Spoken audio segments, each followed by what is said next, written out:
चल समोर पाठमान करा. डोळे बंद, लक्ष कपाळामध्ये. 3 वेळेस दीर्घ श्वास घेऊन ओंकाराचा उच्चारण. श्वास घ्या.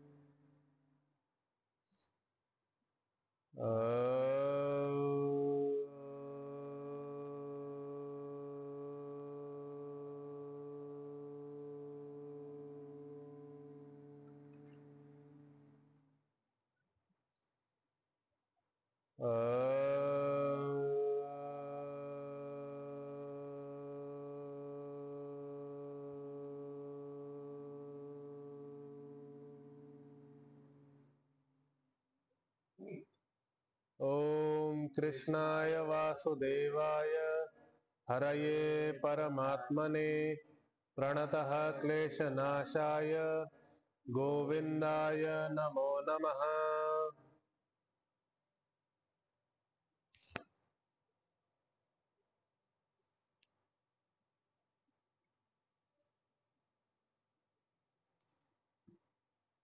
तर आता दुसरा अध्याय.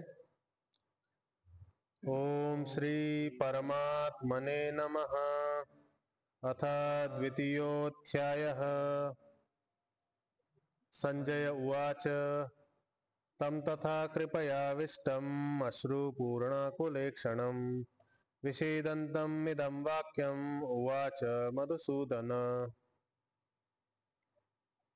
तर आता नवीन अध्याय स्टार्ट झालाय आणि गीताचा उच्चारण, श्रीमद भगवत गीताचा उच्चारण करताना आपण प्रत्येक अध्यायानंतर ओम श्री परमात्मने नमः असं उच्चारण करतोय. आणि अथ द्वितीयोध्याय, तर हा अध्याय उच्चारण करताना ओम श्री परमात्मने नमः अथ द्वितीयोध्याय इथून असं सुरू करणार आपण. ठीक. परत संजय उवाच.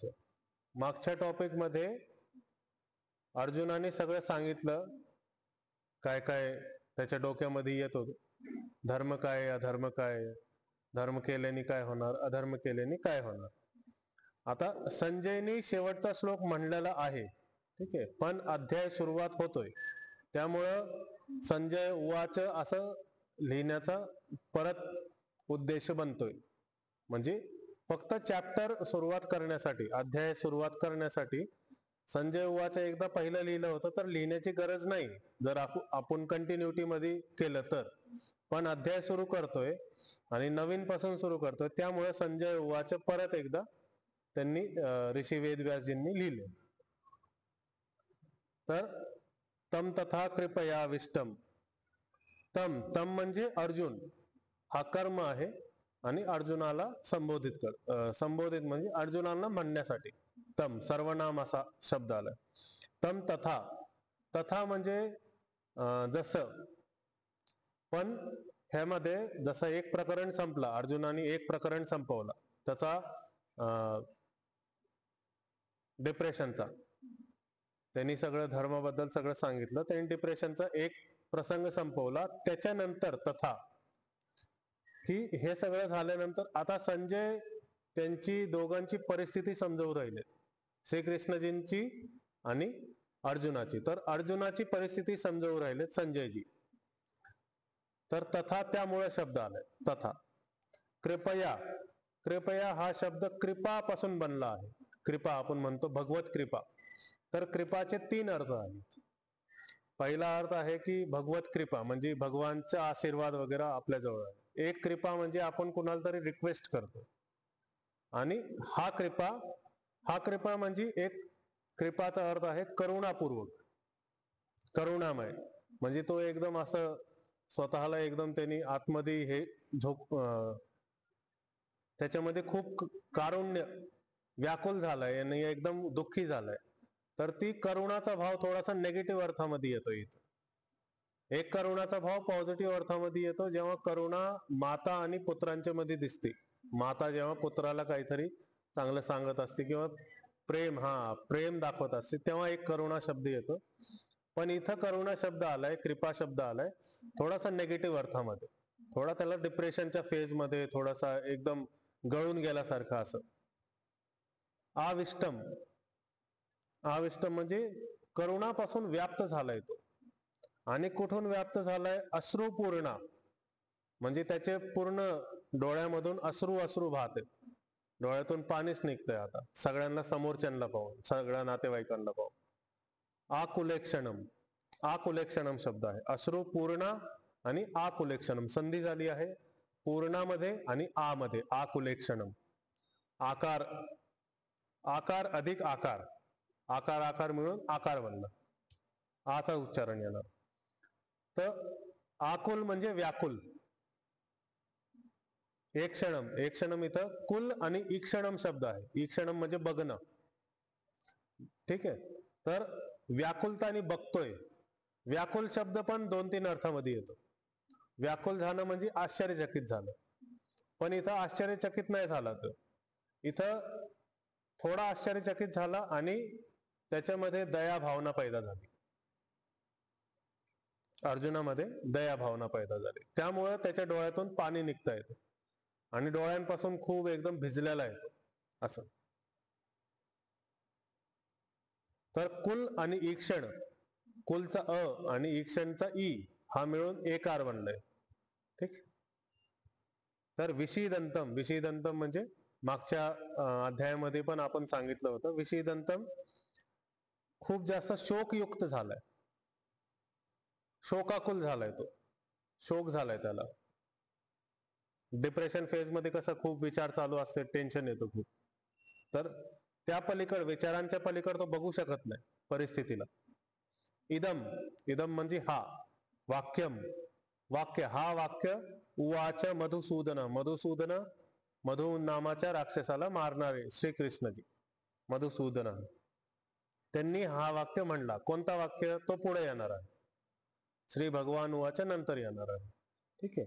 आता तम तथा कृपया विष्टम, कृपया विष्टम, कृपया आणि आविष्टम असा शब्द आहे. तर कृपया विष्टम पर्यंत पहिला पाद आहे. मग अश्रुपूर्णा कुलेक्षणम दुसरा पाद, विषीदंतम इदम वाक्यम, वाक्यम पर्यंत तिसरा पाद, उवाच मधुसूदन चौथा पाद, ठीक आहे. आपल्या याच्यामध्ये कसं आहे हे जोडून आहे, कृपया विस्तम अश्रुपूर्णा कुलेक्षणम.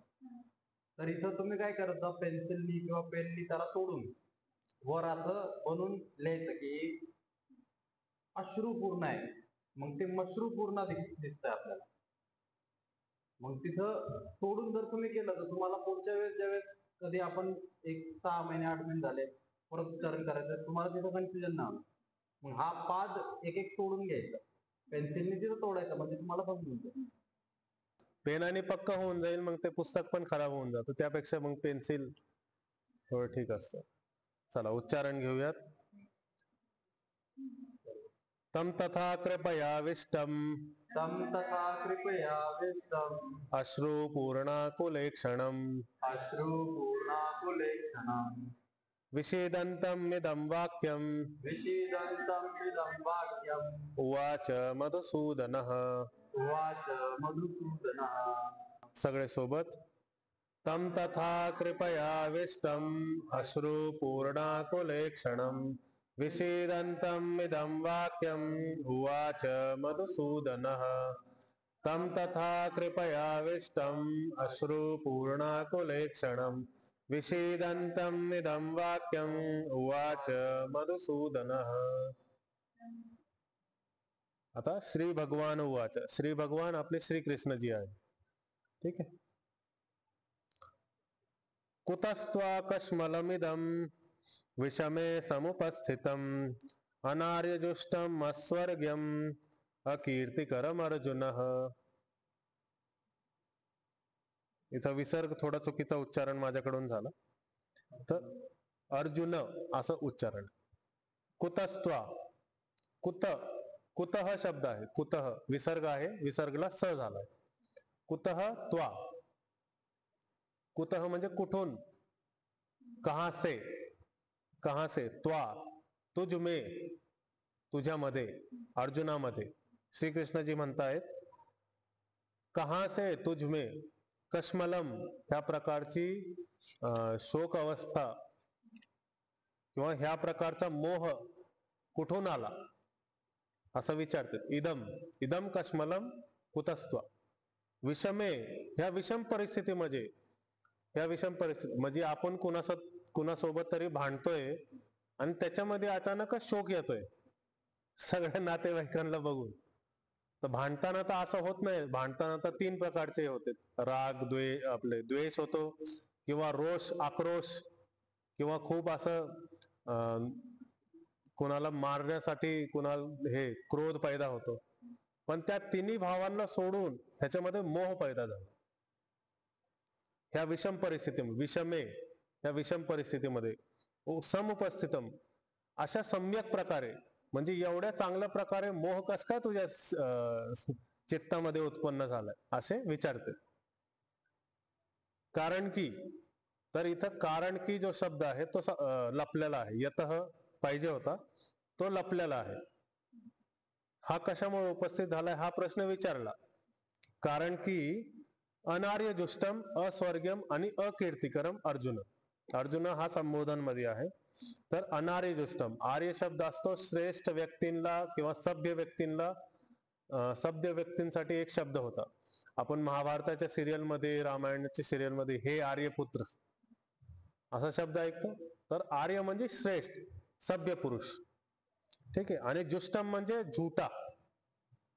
तर आता तसं प्रत्यक्ष अर्थ बघायला गेलं तर जे दूषित व्यक्ती आहेत त्यांचा उष्ट, म्हणजे जे खालच्या जातीतले आहेत त्यांचं उष्ट जसं कोणी खात नाही, तसं तू एवढा श्रेष्ठ पुरुष आहे तरी पण तू असं उष्टासारखं वागणं का करतो? म्हणजे तू असं खालच्या पुरुषांसारखं वागणं का करतो, ज्यांना कोणत्याही प्रकारचं नॉलेज नाही असं वागणं का करतो? असं अनार्यजुष्टमचा अर्थ असा आहे. म्हणजे श्रेष्ठ पुरुषांसारखं आचरण नाही करत आहे, ठीक आहे. की असं केल्याने श्रेष्ठ पुरुषांसारखं आचरण नाही होत. वरती जो प्रश्न विचारला त्याच्यामुळं. अस्वर्गम, असं केल्याने तुला स्वर्ग पण भेटणार नाही. असा जर मोह आला तुला मध्येच तर तुला स्वर्ग नाही भेटणार. आणि अकीर्तिकरम, आणि तुला यश पण नाही भेटणार. जरी तू लढून जिंकला तरी तुला यश पण नाही भेटणार असं. तर कुतस्त्वा कश्मलम इदम, ठीक आहे. इथपर्यंत पहिला पाद आहे. विषमे समुपस्थितम, दुसरा पाद. अनार्यजुष्टम अस्वर्ग्यम, अनार्यजुष्टम तिथं म हलंत आहे. अस्वर्ग्यम दुसरा शब्द आहे. अस्वर्ग्यम पर्यंत तिसरा पाद आहे. आणि अकीर्तिकरम अर्जुन हा चौथा पाद आहे. तर म व्यवस्थित, म ला व्यवस्थित तोडा. प्रत्येक ठिकाणी म आहे, म ला व्यवस्थित तोडा. म सोबत अ जोडलेला आहे प्रत्येक ठिकाणी. तर उच्चारण घेऊयात.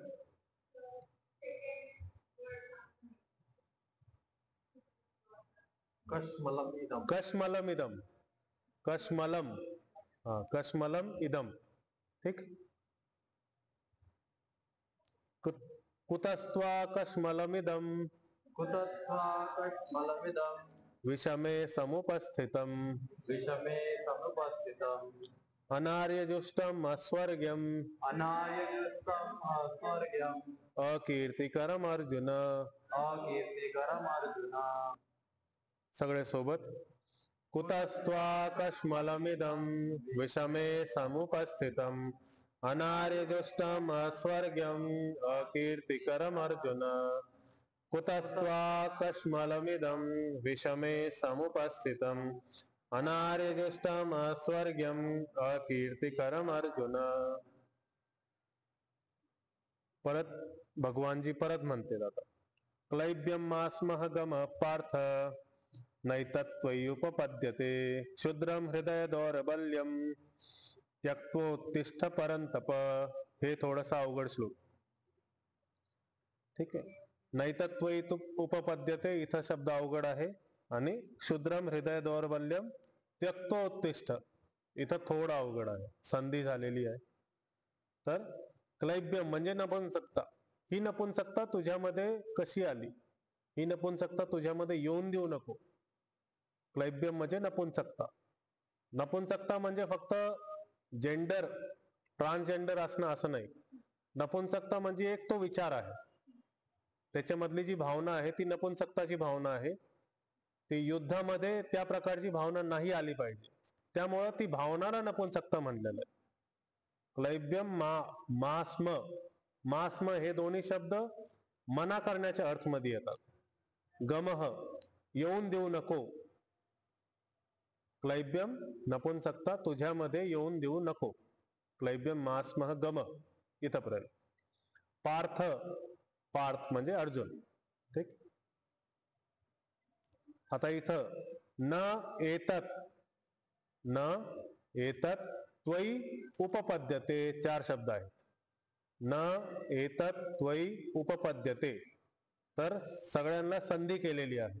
न आणि एततची संधी, न मध्ये अ आणि ए मिळून ऐ. ठीक आहे. एतत मध्ये त्व शब्द जोडलाय, त्वयी, त्वयी, त्वयी मध्ये यचा, य मध्ये इकार आहे, छोटा इकार, तर यचा इकार आणि पुढं उकार, तर इकार आणि उकार मिळून बनला यकार, प्लस यकार मध्ये उकारची मात्रा आहे. ठीक आहे, अशी संधी झालेली. तर उच्चारण करताना नैतत, नैतत पहिला तर उच्चारण करायचं, त्वयी, त्वयी युपपद्यते. ठीक आहे, त्वयी युपपद्यते असं, नैतत त्वयी युपपद्यते, न एतत त्वयी उपपद्यते.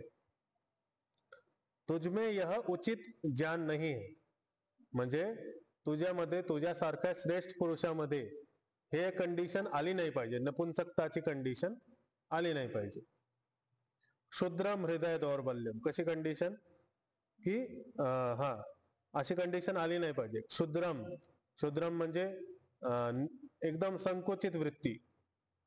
हृदय दौर्बल्यम, हृदयामध्ये दुर्बलता, हृदय कमजोर असणारा, ही संकुचित वृत्ती आणि ही दुर्बलता, हृदयाची दुर्बलता, त्याला त्याग, त्यक्त्वा, त्याग करून, उत्तिष्ठ, उठा, उठो, त्याला त्याग करून, ह्या दोन्ही भावांना त्याग करून उठो, ह्या नपुंसकताच्या भावाला त्याग करून उठो असं.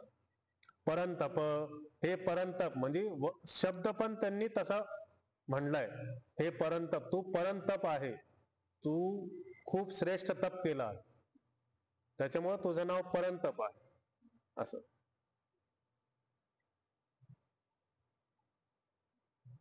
त्यक्त्वा आणि उत्तिष्ठ मध्ये, त्यक्त्वा मधला आकार, वाचा आकार आणि उत्तिष्ठचा उकार, आकार आणि उकार मिळून ओ बनला, तर त्यक्त्वोत्तिष्ठ, त्यक्त्वोत्तिष्ठ, त्यक्त्वोत्तिष्ठ. ठीक.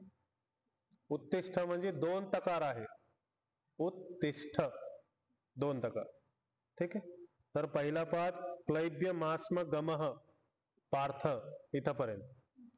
नैतत त्वयी उपपद्यते, दुसरा पाद. क्षुद्रम हृदय दौर्बल्यम, तिसरा पाद. त्यक्तोत्तिष्ठ परंतप, चौथा पाद. उच्चारण घेऊयात. क्लैब्यम मास्म गमः पार्थ, क्लैब्यम मास्म गमः पार्थ, नैतत् त्वयि उपपद्यते, नैतत् त्वयि उपपद्यते. क्षुद्रम हृदय दौर्बल्यम, क्षुद्रम हृदय दौर्बल्यम, त्यक्तोत्तिष्ठ परंतप, त्यक्तोत्तिष्ठ परंतप. सगळे सोबत.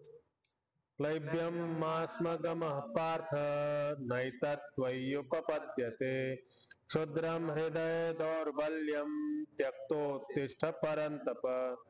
क्लैब्यम मास्म गमः पार्थ, नैतत् त्वयि उपपद्यते, क्षुद्रम हृदय दौर्बल्यम, त्यक्तोत्तिष्ठ परंतप.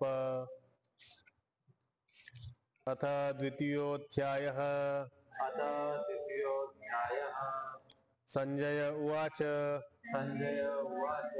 तं तथा कृपयाविष्टम्, तं तथा कृपयाविष्टम्, अश्रुपूर्णाकुलेक्षणम्, अश्रुपूर्णाकुलेक्षणम्, विषीदन्तमिदं वाक्यम्, विषीदन्तमिदं वाक्यम्, उवाच मधुसूदनः.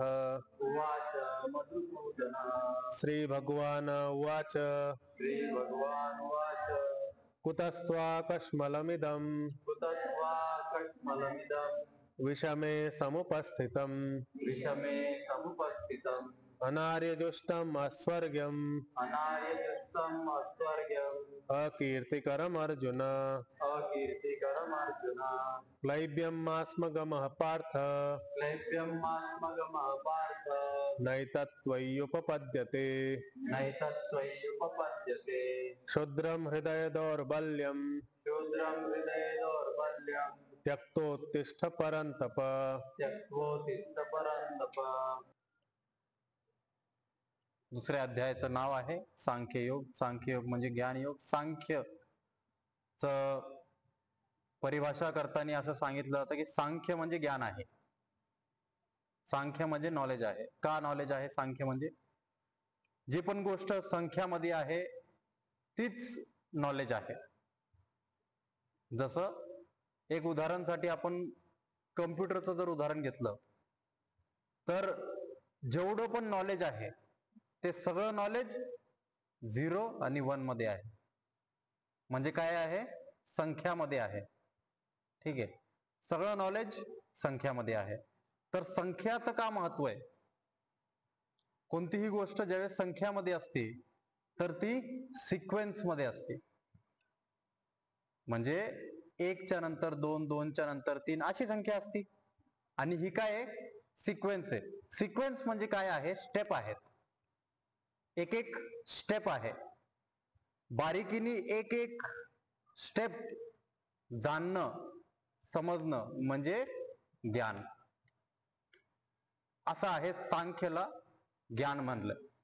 आणि सांख्य ही जे दर्शन आहे, सांख्य दर्शन खूप प्रचलित आहे. सांख्य हे जे दर्शन आहे ही कपिल महर्षींनी लिहिलेलं आहे. आणि याच्यामध्ये पुढं श्रीकृष्ण पण याचा उल्लेख करतात. महर्षी कपिलनी याचं सांख्य दर्शनचं वर्णन केलंय. असं म्हणतात की सांख्य दर्शन हे 1,500-2,000 वर्ष आधी लिहिलं गेलंय कपिल महर्षींनी.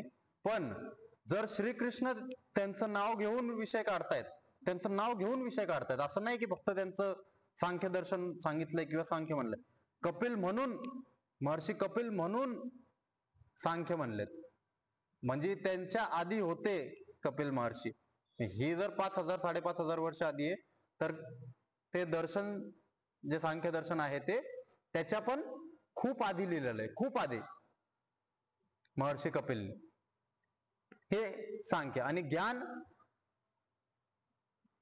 एक तर साधा ज्ञान असतो आणि एक विशेष ज्ञान असतो. साधा ज्ञान जे असतो तो म्हणजे आपल्या डोळ्यांना, आपल्या जिभेला, आपल्या कानांमध्ये जी गोष्ट पडतीये आणि त्याचा आपल्याला बोध होतोय, कॉन्शियसनेस मध्ये ती गोष्ट आपल्याला बोध होतीये की असा आवाज पडतोय, अशी गोष्ट दिसते, लाल कलर दिसतोय, हा पण ज्ञान आहे. पण याला विशेष ज्ञान मध्ये नाही मोजलं जाणार. विशेष ज्ञान म्हणजे विज्ञान, ज्याला आपण सायन्स म्हणतो. सायन्स म्हणल्यावर डोक्यामध्ये फक्त मशीन फिरतात, पण तसं नाहीये. विशेष ज्ञान म्हणजे काहीतरी याच्यामध्ये विशेष आहे, काहीतरी वेगळं आहे. तर मी फक्त लाल रंग पाहतोय हा ज्ञान आहे, पण तो लाल रंग कसा निर्माण झाला याचा एक सिक्वेन्स आहे. एक मी आकार पाहिला, तो आकार ज्ञान आहे, साधा ज्ञान आहे. पण तो आकार कसा निर्माण झाला, कोणत्या सिक्वेन्स मध्ये निर्माण झाला, इथून स्टार्ट झाला, असा गेला, असा झाला, असा गेला, मग असा गेला, हे जो सिक्वेन्स आहे हे सिक्वेन्सला म्हणतात विशेष ज्ञान. मग शरीर मला दिसतंय, हे शरीर असं आहे तर हा ज्ञान आहे. पण हे शरीर कसं निर्माण झालं याचे एक एक सिक्वेन्स मध्ये पॉइंट आहेत, एक एक संख्या आहे, याच्यामध्ये किती तत्व आहेत, याच्यामध्ये सुरुवात कोणत्या तत्वाने झाली आणि अंत कुठं होणार, हे जे संख्यामध्ये सिक्वेन्स मध्ये चालणार याला आपण म्हणतो विशेष ज्ञान. तर याच्यामध्ये का विशेष ज्ञान सांगितलंय? ह्या अध्यायामध्ये श्रीकृष्ण एक एक गोष्ट तोडून सांगणार, एक एक गोष्ट ब्रेक करून सांगणार, एक एक गोष्ट स्टेप बाय स्टेप सांगणार की ह्या गोष्टीने ही गोष्ट होती, ह्या गोष्टीने ही गोष्ट होती, असं जसं अर्जुनाने सांगितलं की मला डिप्रेशन कसा येतोय मागच्या अध्यायामध्ये, की मला डिप्रेशन यायचे कसे स्टेप्स आहेत, की काय काय होणार जर मी युद्ध केलं तर, ह्या प्रकारे. तर पहिल्या श्लोक मध्ये संजय सिंपल मध्ये सांगतोय की अश्रू आलेले आहेत अर्जुनाला आणि तो त्या शोकाकुल अवस्थामध्ये बसलेला आहे. हे बसलेलं त्याला पाहून श्रीकृष्ण काय म्हणतात हे पुढच्या श्लोकमध्ये आहे. ठीक आहे. कुतत् स्वाकश्मलमिदं विस्मय समुपस्थितम अनार्यजुष्टम असर्ग्यम अकीर्तिकरम अर्जुन. श्रीकृष्ण म्हणतात, आता इथं श्रीकृष्णाची एक विवेकता दिसते आपल्याला, एक विजडम दिसतो, एक वाईस माणूस कसा असतो, एक विवेक ज्ञानी पुरुष कसा असतो. एखाद्या साध्या माणसाला आजच्या काळामध्ये जर आपल्याला कोणताही त्रास आहे, कोणताही प्रॉब्लेम आहे, तर आपण आपला प्रॉब्लेम बसून गोडीमध्ये कोणासोबतही, मी तुम्हाला सांगतो, तुम्ही एका भिकारीला गरीबला जरी पकडलं, त्याच्यासोबत 2 मिनिट बसले आणि त्याला तुमचा प्रॉब्लेम सांगितला, तो प्रॉब्लेमचं सोल्युशन तुम्हाला सांगू शकतो तो. ठीक आहे. पण तो स्वतः गरीब आहे, तो स्वतः भीक मागतोय, तो स्वतः त्या अवस्थेमध्ये नाही नसला, त्यांनी स्वतःही त्या गोष्टी नसल्या केल्या, तरी तो त्या गोष्टी तुम्हाला सांगू शकतो की सक्सेस कसं मिळवायचं हे तुम्ही त्याच्यासोबत 2 मिनिटं बसले, गोडीत बोलले तरी तो सांगू शकतो. पण इथं विवेक ज्यानी कसा वागतो याची परिभाषा आपल्याला समजते, की एवढं सांगितल्यानंतर पण श्रीकृष्ण त्याला विचारतायत, एक प्रश्न विचारतायत की तुझ्यामध्ये हे कुठून आलं. कुतत्स्वा कश्मलमिदं, म्हणजे ह्या प्रकारचं कुठून अज्ञान, ह्या प्रकारचं गंदगी तुझ्यामध्ये कुठून आलं. म्हणजे त्याला अजून खोदतायत, अजून थोडस त्याला खुरेदणार की तू तुझ्या मनातलं सगळं काढून टाक. आधी तर त्याने काढलंच आहे सांगून की मी एवढं डिप्रेशन मध्ये गेलो आणि रडतोय तो आता, तर त्याला अजून काय काय झालं, अजून काय होतंय तुला, कस काय तुझ्या डोक्यामध्ये हे सगळं आलं. आधी त्याच्या मनातलं सगळं काढून घेतायत. मग त्याच्या मनातली एक एक गोष्ट काढून घेतली की मग आपल्याला आता त्याला परत एक नवीन विचारधारा देता येईल. पण मध्येच काहीतरी राहिलं, जर आधीच काहीतरी राहिलं आणि मग तो मध्ये परत काहीतरी येऊन बोलणार की नाही नाही इथं काहीतरी प्रॉब्लेम आहे, मला ह्या पॉइंट मध्ये काहीतरी प्रॉब्लेम आहे, त्याच्यामुळे त्याला आधीच सगळं त्याच्याकडून आतून वळून घेतलं की तू अजून सांग मला की काय काय कशामुळं कसं काय तुला हा अज्ञान आला, मला सांग तुझे काय अजून पॉइंट्स आहेत की तुला त्रास होतो एवढा. अनार्य जुष्टम अस्वर्गम, तो अनार्य सारखं वागतोय, तुला कीर्ती पण नाही भेटणार, यश पण नाही भेटणार आणि स्वर्ग पण नाही भेटणार. मग असं का वागतोय तू, असं तुझ्या मनामध्ये अज्ञान कसा आला, कुठून आला, हा प्रश्न विचारतायत श्रीकृष्ण. तर आर्य याची परिभाषा करताना म्हणतात की आर्य म्हणजे सगळ्यात जास्त विकसित झालेला मनुष्य. सगळ्यात जास्त विकसित झालेला मनुष्य म्हणजे ज्याची चेतना शक्तीचा स्तर जो आहे, ज्याची माइंड ब्रेन म्हणा, ज्याचे न्यूरॉन्स जे आहेत ते फुल्ली ऍक्टिव्हेटेड आहेत, असा आर्य. आणि तू त्याच्यासारखा नाही वागत आहे, तुला असं वाटतंय की तुझे सगळे न्यूरॉन्स ऍक्टिव्हेटेड नाहीयेत. तुझं जो कॉन्शियसनेसचा लेवल आहे, शूद्रम म्हणलंय याच्यानंतरच्या श्लोकमध्ये त्याला, याच्यानंतरच्या श्लोकमध्ये शूद्रम म्हणलंय. शूद्र म्हणजे ज्याची कॉन्शियसनेसचा लेवल खाली आहे. शूद्र म्हणजे जाती नाही, शूद्र म्हणजे ज्याचा कॉन्शियसनेसचा लेवल खाली आहे, खालच्या पातळीला आहे. शूद्र शूद्र शब्द आहे, शूद्र शब्द नाही. शूद्र म्हणजे जाती, तो पण जातीवाचक होता कर्मच्या अनुसार पहिले काळात. आजकाल शूद्र म्हणजे निचली जातीत मानतात. पण इथं शब्द नाही, शूद्र शब्द आहे. ठीक आहे. हा परिभाषामध्ये डेफिनेशन, पण इथं भरपूर लोकांना असं वाटतं की ह्या ते जातीवाचकता नाहीये, कॉन्शियसनेसचा चेतनाचा स्तर खाली आहे असं त्याला सांगितलं, अनार्य म्हणलंय. आणि असं करून मग त्याला थोडस टोकतात, थोडस बोलतात तिसऱ्या श्लोक मध्ये थोडस टोकून, थोडस त्रास देऊन बोलतात की क्लैब्यम मास्मगमः पार्थ नैतत्वय उपपद्यते. असं नपुंसक सारखं कस काय वागतोय? म्हणजे इथं दोन गोष्टी येतात. एक तर त्याला आधी विचारलं, विवेक ज्याने पुरुष आधी सगळा त्याच्या आतमधला जो नॉलेज आहे, त्याच्या आतमधले जे प्रॉब्लेम्स आहेत ते सगळे विचारतो आणि विचारल्यानंतर त्याला फटकारतो, थोडस टोचणारी गोष्ट बोलतो. तर टोचणारी गोष्ट आहे ही. टोचणारी गोष्ट बोलल्याने काय होतं की समोरचा माणूस थोडासा त्याच्यामध्ये तो एग्रेशन येतो, थोडासा राग येतो की मला असं कसं काय बोलले. त्याच्यामुळं हे नपुंसकता त्याला म्हणलंय. आम्ही गेम खेळताना जर कोणी चांगलं नाही खेळत आहे, म्हणजे त्याची कॅपॅसिटी आहे, पण तो आज काहीतरी पाणीपुरी वगैरे खाऊन आलाय आणि त्याच्यानंतर त्याच्या गेम मध्ये तो दिसतोय की तो आता थोडस मस्करी करतोय, मस्ती करतोय आणि तो तेवढ्या ताकद लावून नाही खेळत आहे, त्याचा मूड नाहीये, मग त्याला म्हणतो की तू नपुंसक सारखं नको खेळू. त्याला तिथं आम्ही बोलतो आणि आम्ही ऐकलेलं आहे त्या गोष्टी आमच्या कोच कडून, त्याच्यामुळे आम्ही आमच्या ज्युनियर्सला तसं बोलतो. तर इथं बोलल्याने काय होतं, मग ह्यो थोडासा तळतळतो, याला थोडस असं वाटतं की ह्यो मला असं कसं काय बोलला सगळ्यांचं. तर असं बोलल्याने त्याला थोडस टोचून त्याच्याकडून अजून काढून घ्यायचंय भरपूर गोष्टी. याच्या पुढच्या श्लोक मध्ये आहे, परत अर्जुन वाचा आहे आणि परत तो त्याचं रडणं चालू करतो की मला अजून काय काय प्रॉब्लेम्स आहेत. एक 4-5 श्लोक मध्ये परत सांगतो. तर ह्या प्रकारे श्रीकृष्ण त्याच्या आतमधल्या गोष्टी काढून घेतात. आणि परंतप, पार्थ हे दोन संबोधन दिलेले आहेत अर्जुनला. पार्थ म्हणजे पृथाचा पुत्र. हे दोन संबोधन देऊन त्याला सांगितलंय की तू किती मोठा आहे. म्हणजे कुंतीनी इंद्र देवताला खुश केलं होतं का, मग सूर्य देवताला खुश करून तर कर्ण प्राप्त झाला होता, तर इंद्र देवताला प्रसन्न करून अर्जुन प्राप्त झाला होता.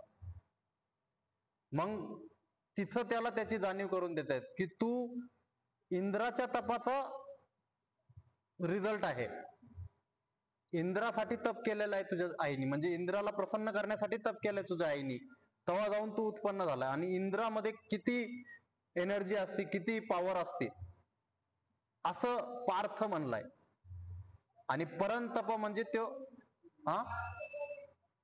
पार्थ हा अर्जुन आहे. पार्थ अर्जुन आहे, परंतप पण अर्जुन आहे. हे दोन संबोधन का दिले त्याला, की आपण जर मी खेळताना कोणाला बोलतोय की तू आज कसा आहे नपुंसक सारखं खेळतोय, तर मी त्याला हे पण सांगणार की मागच्या मॅच मध्ये तू आम्हाला जिंकून दिलं होतं एवढे पॉइंट्स मारून, एवढे रन मारून, आणि तू आता असा कसा वागतोय हे सांगितलंय. की पार्थ म्हणजे तू इंद्राला प्रसन्न करून जे तप करून उत्पन्न झालाय, तू असा आहे. तुझी ताकद त्याची ताकद आठवण करून देत आहे.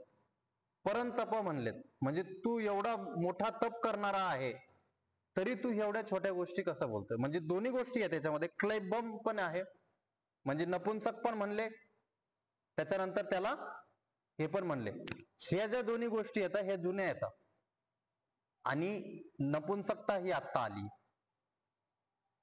तर एक सिंपल आहे की तुमच्या पास्टला आठवण करून देणं, हे हनुमानजी सोबत पण झालं होतं चांगल्या पद्धतीने. जे जामवंतजींनी केलं होतं त्यांच्या केसमध्ये, की त्यांना पण त्यांच्या जुन्या शक्ती आठवण करून दिल्या होत्या. तर इथं पण त्यांना त्यांच्या जुन्या शक्ती आठवण करून देत आहेत. पण आत्ताच्या परिस्थितीमध्ये तू असा का वागतोय, तुझी अशी का अवस्था झाली, हे सगळं सांगेल. तर ह्या पहिल्या 3 श्लोकांमध्ये ह्या पद्धतीने सांगून क्षत्रिय धर्म तुला ह्या गोष्टीचा परमिशन देत नाही. आणि हृदय दौर्बल्यम हा एक शब्द आहे. शूद्रम हृदय दौर्बल्यम हा एक शब्द आहे. हृदय कमजोर झालाय. म्हणजे हे सगळे शब्द कोणासाठी वापरलेत? अर्जुनसाठी वापरले गेलेत. हे सगळे शब्द अर्जुनसाठी वापरले गेलेत. आणि अर्जुनसाठी का वापरले गेलेत? की त्याला समजावा की तो काय आहे आणि तो आता कसा वागतोय. आपल्याला आपल्या परिस्थितीमध्ये पण भरपूर वेळेस असं असतं की एखाद्या परिस्थितीमध्ये आपण अडकलो, तशाच सेम परिस्थितीमधून आपण कित्येक वेळेस बाहेर पडलोय, पण आता त्या परिस्थितीमधून आपण बाहेर नाही पडू शकत. आतापर्यंत त्या परिस्थितीमधून आपण कित्येक वेळेस बाहेर पडलोय. एकच परिस्थिती, एकाच प्रकारची परिस्थिती आहे, पण त्याच्यातून आतापर्यंत आपण लई वेळेस बाहेर पडलोय आणि चांगल्या पद्धतीने बाहेर पडलोय, पण आता आपल्याला त्याच्यामधून बाहेर पडता येत नाही. ह्या वेळेस कोणतरी माणूस असा लागतो जो त्याच्या पाठीमागं त्याने काय केलंय आणि त्याची हिस्ट्री काय आहे, तुझी ताकद काय आहे, तू मागच्या वेळेस ह्या परिस्थितीमध्ये कसा जिंकला होता, तू मागच्या वेळेस ह्या परिस्थितीला कसं पार पाडलं होतं, हे सगळं आठवण करून देणारा एक माणूस पाहिजे तिथं. आणि तो रोल इथं श्रीकृष्णाने केलाय. एक एक शब्दाला आपण तोडून समजू. हृदय दौर्बल्य म्हणजे हृदयाची दुर्बलता. शरीरामध्ये जेवढे पण अवयव आहेत, सगळ्या अवयवांना जी ताकद पोहोचवणारा आहे तो हृदय आहे, आणि बुद्धी पोहोचवणारा आहे तो मेंदू आहे. ताकद पोहोचवणारा हृदय आणि फुफ्फुस आहेत, आणि बुद्धी पोहोचवणारा मेंदू आहे. बुद्धी पोहोचवणारा म्हणजे डायरेक्शन देणारा, की कोणती गोष्ट कधी करायची.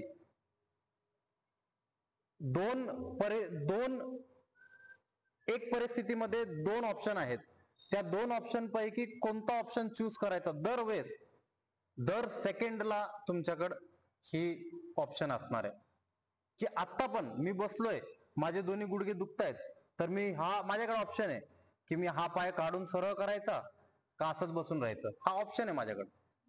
हा ऑप्शन दर सेकंडला असतो. हे जे डिसिजन मी घेतोय की नाही मी असाच बसणार आहे, हे डिसिजन मी कशाने घेतोय? बुद्धीने घेतोय. तर हे जे दोन ऑप्शन मध्ये डिसिजन घेण्याची जी क्षमता आहे ही बुद्धी देत असते. पण ताकद डिसिजन घेतल्यानंतर मी हा पाय घेणार कसा तिकडं, ही हृदयातून येणार.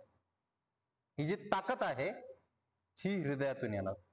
बुद्धीच्या विषयी तर आधी सांगितलंच की तुझी बुद्धी थोडीशी डाऊन झालेली आहे. तुझं जे कॉन्शियसनेस आहे, जी चेतनाची शक्ती आहे, तो स्तर कमी खाली पडलाय. आणि इथं पण सांगितलंय की कुठून तुझ्या मनामध्ये हा विचार आला. म्हणजे प्रश्न असा आहे की ऑप्शन हा कुठून आला.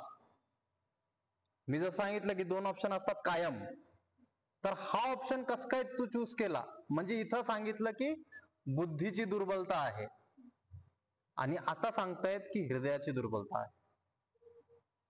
बुद्धीची दुर्बलता कशी आहे की तुझ्या मनामध्ये हा ऑप्शन कसं काय आला की मी सोडून द्यावा आणि मी रडत बसावा. आणि हृदयाची दुर्बलता कसं आहे की मी आता इथून उठच शकत नाही. आणि नपुंसकता म्हणजे तेच. नपुंसकता म्हणा, हृदय दुर्बलता म्हणा, शूद्र म्हणा, हे तिन्ही पण शब्द एकासारखे येत आहेत. ठीक आहे. तर हृदय दौर्बल्य झालंय आणि बुद्धी पण विषाद मध्ये बुडलेली आहे. ऑप्शन मध्ये काही समजत नाहीये की मी काय करावा आणि काय नाही करावा. याच्यामध्ये तुम्हाला तिन्ही श्लोकांमध्ये काही प्रश्न असते संस्कृतच्या विषयी किंवा व्याख्यांच्या विषयी तर विचारा. तर सांख्याचा अर्थ समजला सगळ्यांना. सांख्यचा अर्थ समजला. सांख्य दर्शन हा कोणी लिहिला होता हा समजला. कपिल महर्षी. ठीक आहे. सांख्य दर्शन कोणी लिहिलं होतं हे समजलं. सांख्यला का आपण विशेष ज्ञान किंवा विज्ञान म्हणतो हे समजलं. की संख्यामध्ये सिक्वेन्स आहे, स्टेप्स आहेत, त्याच्यामुळे त्याला विशेष ज्ञान म्हणतो. ठीक आहे. हे पूर्ण दर्शन मध्ये सगळ्या गोष्टी स्टेप बाय स्टेप सांगितलेले आहेत. की शरीराचं निर्माण, जीवचं निर्माण सुरुवातीपासून, आत्मापासून ते प्रकृतीपासून ते ह्या शरीरापर्यंत, म्हणजे स्थूल शरीर जे दिसतंय तिथपर्यंत किती स्टेप्स आहेत आणि किती आकडे आहेत, हे सगळं सांख्यदर्शन मध्ये सांगितलं. त्यानंतर एक एक आकडा, एक एक तत्व, ते जे तेवढे तत्व आहेत, जेवढे तत्व आहेत ती संख्या, तेवढे तत्व, एक एक तत्व कसं काम करतं, त्याचा काय स्वभाव आहे, ते काम केल्यानंतर त्याचे रिझल्ट कसे असतात. जसं मला जर कोणी विचारलं की सर मला हा त्रास होतोय, तर मी तो त्रास विचारल्यानंतर लगेच त्यांना काय विचारणार की तुम्ही काय केलं, काल काय केलं होतं, मागच्या 24 तास तुम्ही काय केलं होतं. मग तो सांगणार की असं असं केलं होतं. मग त्याच्यातली कोणती गोष्ट आहे ज्याच्यामुळे तुला हा त्रास होतोय हे मी सांगू शकतो. तर हे सिक्वेन्सच्या नंतर एक एक पॉइंटचा, एक एक तत्वाचा अभ्यास, स्वभाव, आणि त्या स्वभावामुळं काय काय घडू शकतं ही घटना, ही ऍक्टिव्हिटीज आणि रिझल्ट, ऍक्शन, रिॲक्शन, शरीरावर परिणाम किंवा मनावर परिणाम, ह्या सगळ्या गोष्टी सांख्य दर्शन मध्ये सांगितले गेले. ठीक आहे. तर असं सांख्य दर्शनचं महत्व आहे. आणि त्याच्यामुळे सांख्याला खूप, सगळ्या दर्शनांमध्ये वेदांत दर्शन खूप प्रचलित आहे, पण सांख्य दर्शन ज्ञानींमध्ये, जे ज्ञानी लोक आहेत, जे ज्ञानी लोक आहेत, त्यांच्यामध्ये सांख्य दर्शनचं खूप प्रचलन आहे. हे श्लोक पुढं श्रीमद भगवद्गीतामध्ये देणार आहे. त्याच्यामध्ये दर्शनांमध्ये सगळ्यात श्रेष्ठ तर सांख्य दर्शन, मुनींमध्ये सगळ्यात श्रेष्ठ तर कपिल मुनी. म्हणजे आता कपिल मुनी आणि सांख्य दर्शन दोन्ही पण सगळ्यात श्रेष्ठ सांगितलं, असं सांगितलं श्रीकृष्णाने स्वतः सांगितलं. हा अध्याय एकदम खूप ऐकण्यासारखा आणि ह्याच्यामध्ये खूप प्रश्न बनण्यासारखे पण आहेत. तर जे पण प्रश्न बनतील ते निश्चिंतपणे विचार.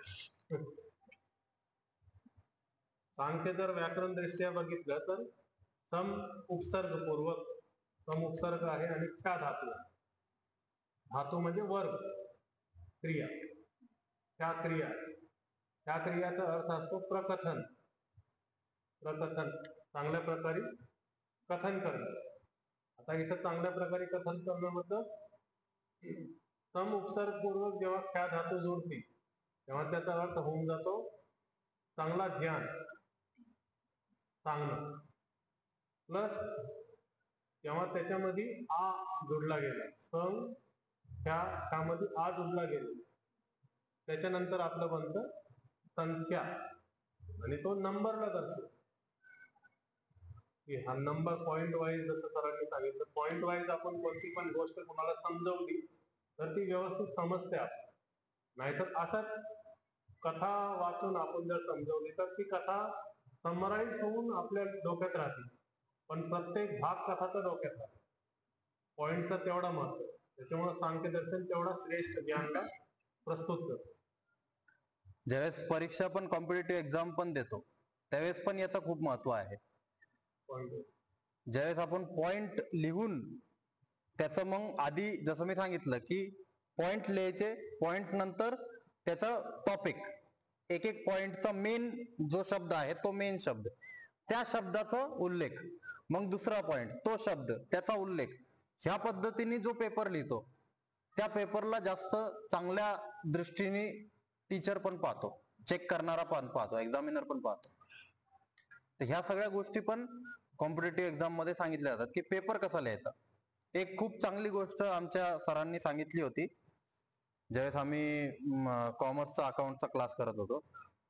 तर हे जसं आजकाल पोरं करतात की आम्ही सर 12-12 तास अभ्यास करतोय, खूप आम्ही प्रयत्न करतोय, आणि मी तर लय अभ्यास केला, मी तर खूप अभ्यास केला, असं केलं तसं केलं, मग माझ्यासोबत असं का होतंय, माझे चांगले मार्क्स का नाही पडत येतात.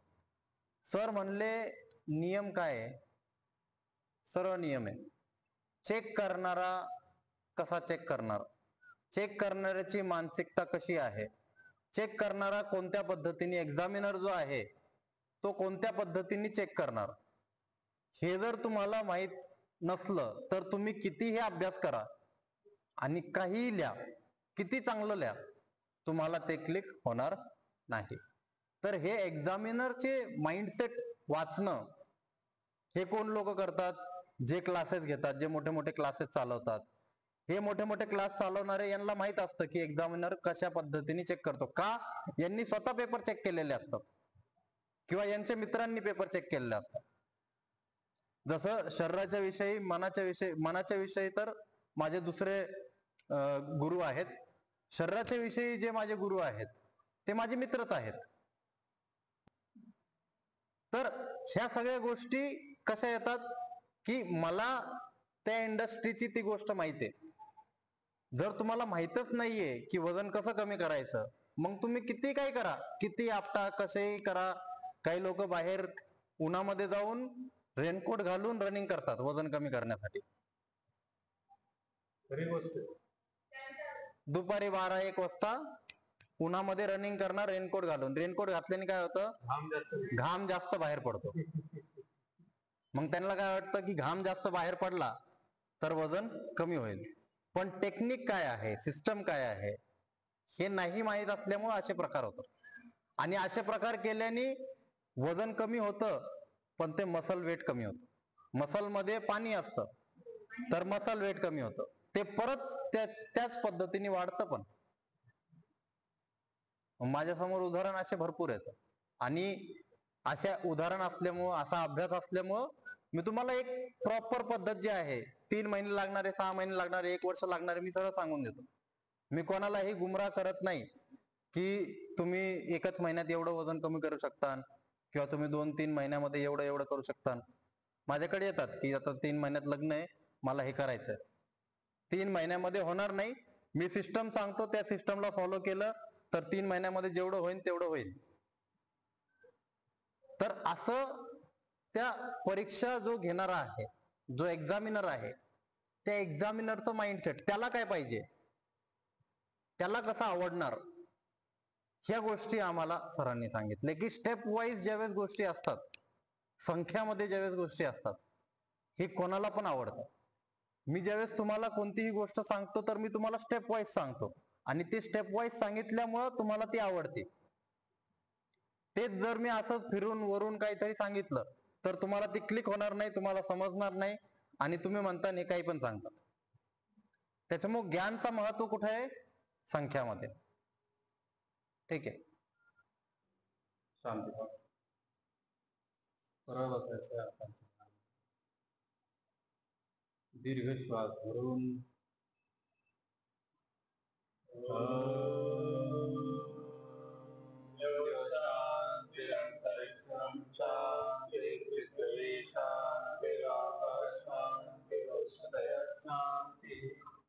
वनस्पतयः शान्ति, विश्वे देवाः शान्ति, ब्रह्म शान्ति.